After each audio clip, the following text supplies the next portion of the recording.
उद्या जाणार आहे उद्या सकाळी. हां जायचं दत्ताने आता.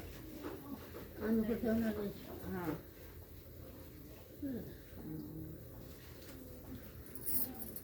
ते दत्ताला जॉब लागलाय त्याच्या आले ऑफिस सुट्टी देत नाहीत. सुट्टी देत नाहीत त्याला. कुठं येते आता? ते उभी मध्ये लागलं. कुठं? ते लातूरलाच.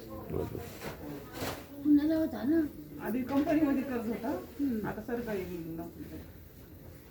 आता लातूरच लागलं दत्ता. ते डॉक्टर व्हायचे का दाता बसवायचे डॉक्टर नाही इंजिनियर आहे. इंजिनियर भूमी मध्ये